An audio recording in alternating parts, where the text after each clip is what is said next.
This is a world gone mad. This is a world gone mad. Mad, mad, mad, mad. This is A World Gone Mad. I'm Jeff Allen Wolf. Monday Fallout, where the headlines aren't just headlines, they are shrapnel. From D.C. to across the globe, the fallout is everywhere. And I'm here to call it what it is. No sugar, no spin. I don't give you fake headlines. I don't make up stuff to get you hooked on my podcast. Just me, straight, the truth. Okay? Here we go. In America, power always needs boundaries. We build laws, institutions, and rules for one reason: to keep anyone from driving the country off the cliff. The only thing left holding this country together are the guardrails. They are the last pieces of metal between power and chaos. Every politician is supposed to be contained by them. That's what the guardrails are for. Now, the guardrails are the only thing that protect this country from a full-blown crash. They keep power in its lane. They stop a president from flooring it straight through the Constitution. We have a few of them left. Congress was one. Republican leadership was another. But they have bent, snapped, and curled up like wet cardboard. The so-called leaders of the Republican Party have turned spinelessness into an Olympic sport. They are terrified of their own base, allergic to courage, and possibly purchased in bulk. So what is left to stop abuse of power? The courts. And at the top of that shrinking list, the Supreme Court. You know, it feels like the Supreme Court is working for Donald Trump. Every major decision seems to land in his favor. Presidential immunity expanded. Executive power supersized. Accountability deferred until the next ice age. Good afternoon, ladies and gentlemen. Thank you for attending today's briefing of the United States Supreme Court Public Relations Division. Before we begin, we'd like to remind you that the court remains completely impartial, except when it's Tuesday, or when President Trump looks disappointed. Today's rulings are brought to you by the phrase absolute immunity, because when you're above the law, why stop at the law? Questions? No? Perfect. We'll now return to our regularly scheduled appearance of neutrality. And remember, any resemblance between justice and politics is purely coincidental. It's a fair question, and long overdue. Is the court really in Trump's corner? Or is there more under the surface? Let me peel it back. Let me peel back the layers behind what's really happening inside those marble walls. I will point out where the story is not what it seems. First, yes, Trump stacked the deck. 3 lifetime appointments: Neil Gorsuch, Brett Kavanaugh, Amy Coney Barrett, each one branded like a hotel franchise, loyalty points included. For a while, it paid off. The conservative majority on the court gave Trump broad immunity, stripped federal agencies of teeth, and rewrote oversight laws to fit his size. It looked less like a co-equal branch and more like a loyalty program with better robes. But here's the twist. The court's power depends on people believing it is still legitimate. The minute the public decides it is a political prop, the robes turn into costumes. And the justices know it. Behind the scenes, they are walking a tightrope between ideology and survival, pretending the wire isn't shaking under their own weight. Look at the case called Trump v. Cook. This is about Federal Reserve Governor Lisa Cook, a respected economist who was appointed to a full term. Trump tried to fire her midterm because she did not salute fast enough. The law says he cannot.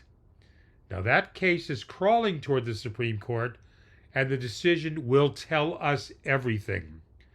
If the conservative bloc sides with Donald, say goodbye to independent agencies. If they push back, it means even this court has a line it will not cross. Then there is the order to end birthright citizenship. That right comes from the 14th Amendment, the one that guarantees citizenship to anyone born in the United States. Trump tried to erase it with a single executive order. Lower courts blocked it. Now, when it reaches the Supreme Court, the conservative wing will face a choice. Do they protect the Constitution or the man who claims to defend it? No middle ground, no polite compromise, just law or loyalty. And the country is holding its breath to see which one wins. The danger is not just the next decision. The danger is the pattern. If the conservative majority keeps locking arms with Donald Trump, every future president will inherit that power. The court will have trained the executive branch to ignore it. That is how democracies die. Not with tanks in the streets, but with paperwork stamped approved. And if you think the justices do not see that coming, they do. They are trapped in the monster movie they helped write, hoping the creature eats them last. But the audience? The audience is starting to wonder if this movie ends with credits or a crater. So here's the reality.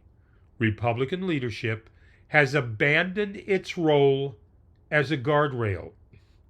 The only ones left are 9 people in black robes. And even within that group, it is the conservative bloc that keeps feeding the fire. If that bloc continues siding with Trump, the guardrails are gone, the brakes are gone, and the road ends in a cliff. But if the conservative justices on the Supreme Court push back, even slightly, it will not be out of courage, it will be out of self-preservation. Because once Trump no longer needs those conservative justices, he will toss them aside like everyone else who served their purpose. The question now is whether the Supreme Court chooses relevance or servitude. Because when the last guardrail gives way, the fall is fast. And there are no second takes. And when you see who's driving, you realize this isn't a political story anymore. It's a national emergency with seatbelts already unbuckled. And if those robes keep waving Trump's flag instead of the Constitution, the crash won't be an accident. It'll be assisted. That's not a warning.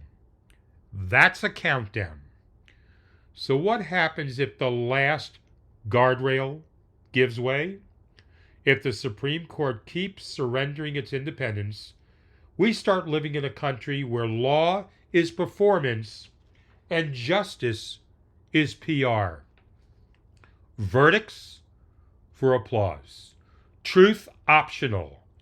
The powerful stop fearing consequences and start writing their own rules. Right now, the conservative bloc keeps bending to President Trump, and the public's faith is already cracking. And when belief dies, authority dies with it. The next election won't just decide who sits in the Oval Office.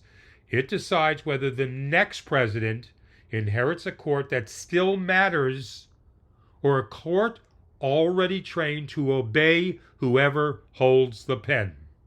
And then people stop taking rulings seriously. Law becomes a vibe. Elections, civil rights, the economy, all negotiable, depending on who's shouting the loudest. That's not democracy. That's a clearance sale on accountability. That's how a nation built on laws turned into one run on loyalty tests.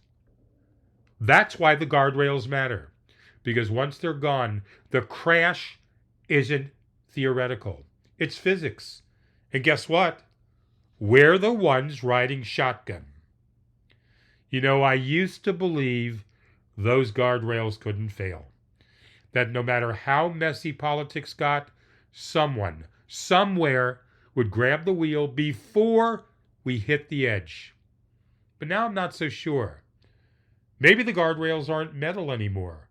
Maybe they're us, the ones who still give a damn, who still call out the madness, who still believe the law is supposed to mean something. Because if we stop paying attention, those in power won't just crash this thing we call democracy. They'll make sure democracy dies in the gutter. This is A World Gone Mad, Monday's Fallout. And before I wrap up, let me ask you for something real. This show isn't a giant network with a staff. It's me, sitting here doing the work, trying to make sense of the madness for you, the listener.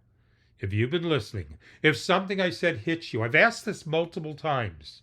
If you've got a thought or an idea or even just a reaction, don't keep it to yourself. Send me an email, leave a voicemail. Can you drop me a quick text? It doesn't have to be long or fancy. Just let me know you're there. I don't have a marketing department or a focus group. I have you. And hearing from you helps me know what matters, what cuts through, what's worth digging deeper on. So if you've been venting or waiting to say something and vent, this is me asking. This is your chance. wolfpacktalks@gmail.com. I've said this hundreds of times email.